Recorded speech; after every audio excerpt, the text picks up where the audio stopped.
Faroeste responde. Faroeste responde. Responde. Olá, sou Amanda Guerra, do Fórum EJA Rio, e hoje nós temos mais uma edição do Fórum EJA Responde. No dia 17 de agosto, nós tivemos uma sessão do Fórum, uma transmissão pelo YouTube, onde discutimos o tema Mundos do Trabalho e EJA. Naquele momento, algumas questões foram levantadas e hoje nós trazemos novamente a professora Jaqueline Ventura para conversar conosco sobre as questões que foram levantadas, aprofundá-las e problematizá-las.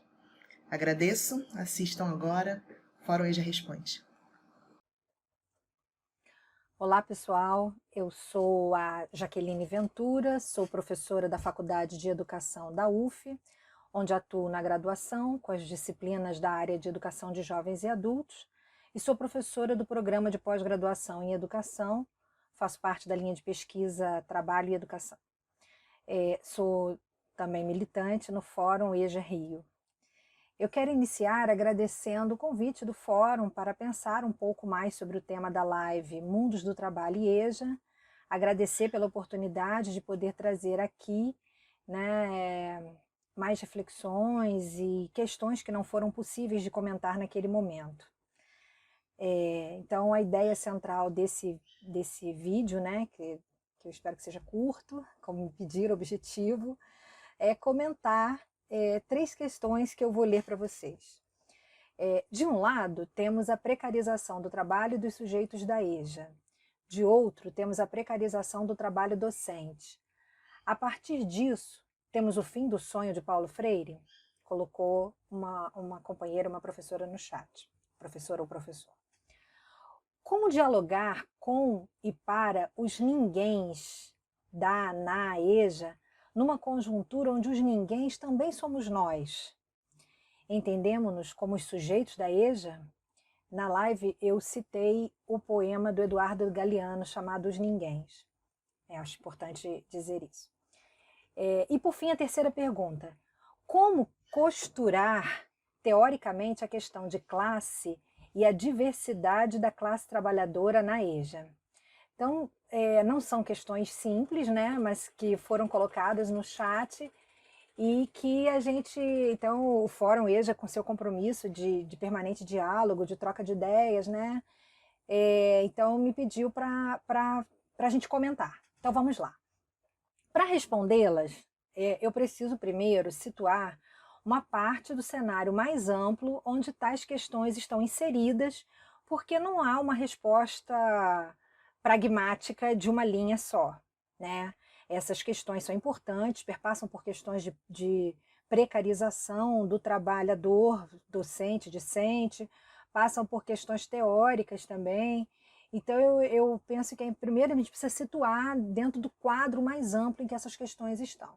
Então eu começaria dizendo assim, que hoje, né, para além do que tudo está pior com a pandemia, mas hoje o capital imperialismo, sob a égide do capital monetário, né, então o capital imperialismo, né, sob a égide do capital monetário, conforme formulado pela professora, por exemplo, Virginia Fontes, no livro O Brasil e o Capital Imperialismo, assenta-se sobre 2 mitos fundamentais que têm relação direta com essas questões. O primeiro é de que na atividade de gestão intelectual que se constrói o lucro. Esse é um mito, no qual deriva, por exemplo, o fetiche da sociedade do conhecimento. O segundo mito, que decorre do anterior, propaga a tese de que o trabalho vivo não assume mais nenhuma função relevante na vida social, né? Porque tudo é uma questão, a sociedade do conhecimento, e nem tem mais esse negócio de trabalho e de trabalhador, agora é o cognitariado. Retoma-se, assim, a necessidade de destacar, né, de reafirmar, né? Você vê que eu usei a palavra mito, fetiche, né? Então é necessário contradizer, mostrar que isto não é a verdade, né? E reafirmar a centralidade do trabalho. Nós, professores da educação de jovens e adultos, né, lidamos com as pessoas que mais estão sofrendo nessa pandemia. Portanto, dizer, né, que agora estamos na sociedade do conhecimento e que a questão capital-trabalho está superada e que agora somos todos colaboradores, é ótimo para o capital e para a sua expropriação. Então, retoma-se assim a necessidade de reafirmar a centralidade do trabalho, né, quando sua atual forma histórica, que é o sistema salarial, né, nós professores assalariados, né, cada vez menos concursados, o sistema salarial, o salário, a carteira assinada, parece perder espaço por meio de outras formas de extração de mais-valia que configuram uma nova forma de chamar, ou, como diz Ricardo Antunes, uma nova morfologia do trabalho. E aí eu acho muito interessante, né, pegar a nova morfologia do trabalho, aqueles que vivem do trabalho, o livro O Caracol e Sua Concha, do Ricardo Antunes, ensaio sobre a nova morfologia do trabalho, eu acho que ajuda muito a compreender. Essa nova morfologia agrega as variações de precarização capazes de reduzir ainda mais os custos do trabalho. Mas não é que ele não seja importante, o lucro continua vindo do trabalho. Então, por exemplo, exemplos dados lá na live pelo professor Ricardo Fest, da UNB, né, o empreendedorismo, a terceirização, a quarteirização, o cooperativismo induzido, não o cooperativismo de base popular, né, a subcontratação, o trabalho domiciliar, né, os mais fragilizados, ou seja, os diferentes processos de expropriação dos direitos do trabalho. Nesse cenário, então, mais amplo, o aspecto fundamental reside na relação estrutural, interdependente e contraditória entre o capital produtivo e o capital monetário, onde a remuneração do segundo depende, como demonstra Virginia Fonte no livro que eu citei, da intensificação da extração da mais-valia do primeiro, capital produtivo.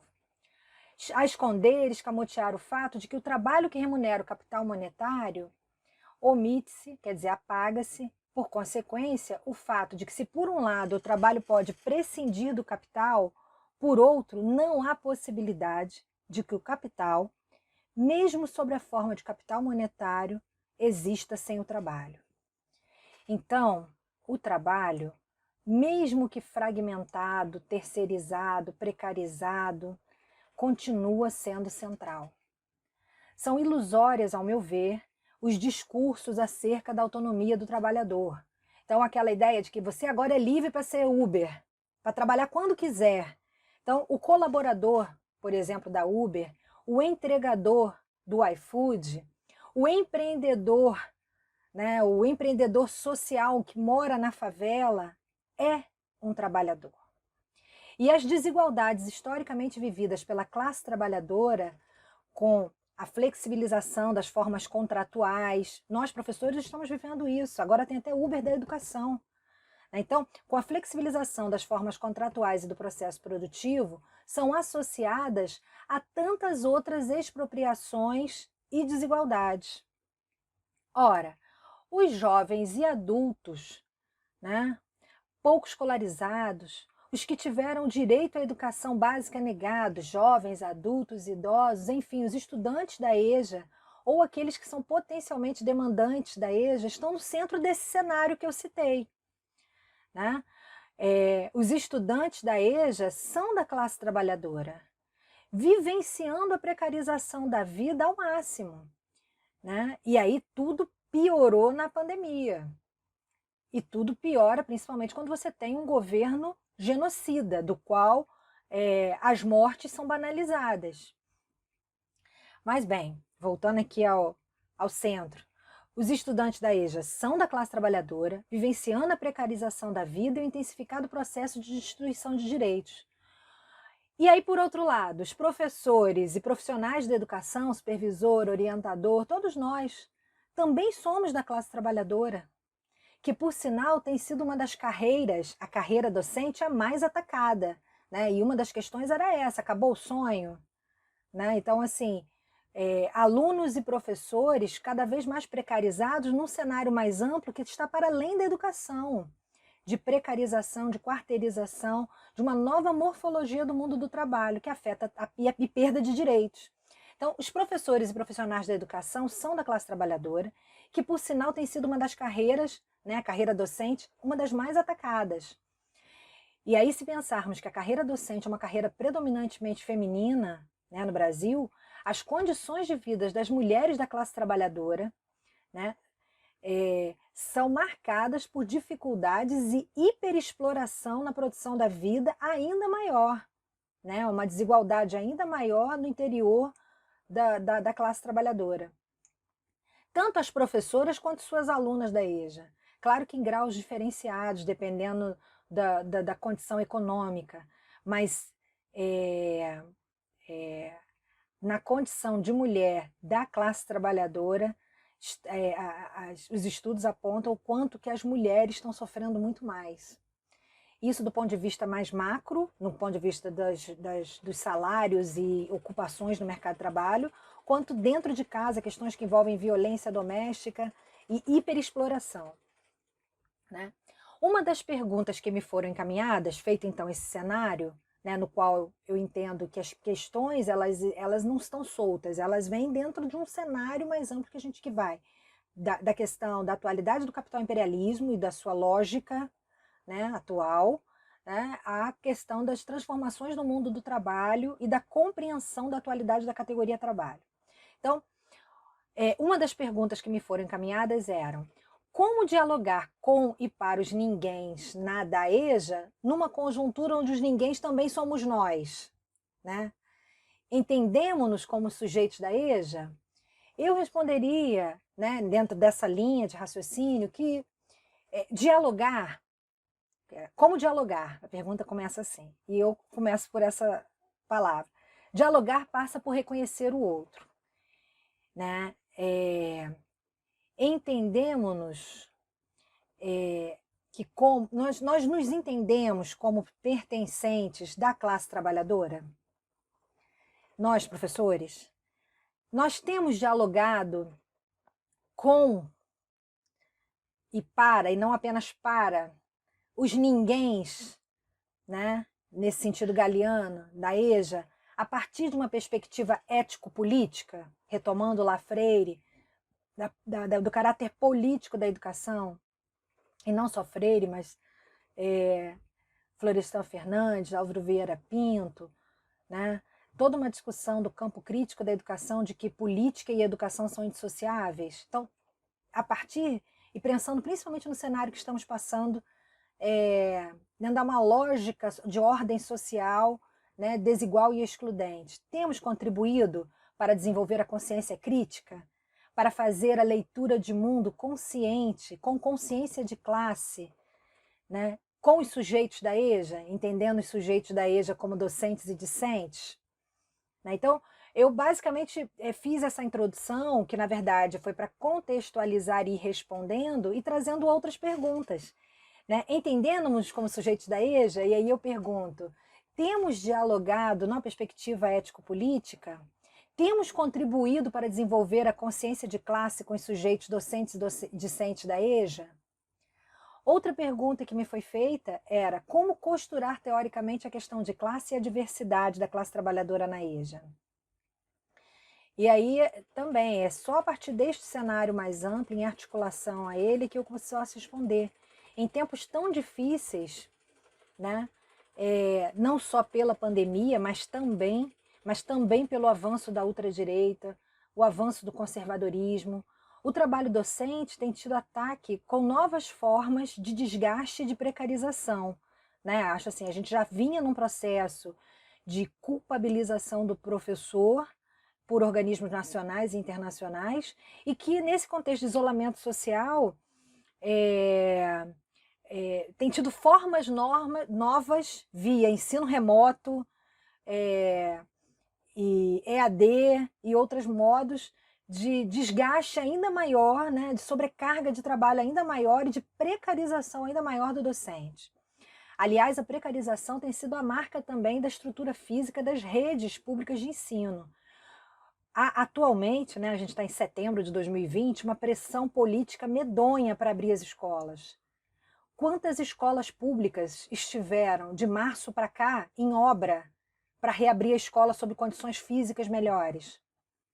Quantas redes aproveitaram esse tempo, então, para adequar, a rede pública que eu me refiro, adequar a escola para a volta? Muito poucas. A maioria das escolas estavam fechadas. E agora vamos voltar como? Quantas escolas têm condições de ventilação boa? Quantas escolas têm muitos banheiros limpos, com sabonete, com higiene? Quantas escolas foram reformadas e adaptadas, quebrando algumas paredes para circulação de ar? Nada foi feito, né? E a pressão é para voltar, mas é uma pressão pelo mercado. É para a economia, né? Então, a precarização do trabalho docente tem se agudizado de uma maneira cada vez mais violenta. Então a resposta é sim, sim. Os ninguéms de que trata Galiano, que são, Eduardo, né, no poema diz, que não são, embora sejam, que não tem nome, tem número. Né? Então, os ninguéms de que trata Galiano para a nossa sociedade são os estudantes, mas também os professores da EJA. Somos todos nós, né? Os pedreiros, as domésticas, os professores, os advogados, os médicos. Embora é difícil um médico se perceba quanto classe trabalhadora, pelo menos boa parte deles, né? Mas perceber que somos todos nós, que tudo o que temos é a nossa força de trabalho para vender.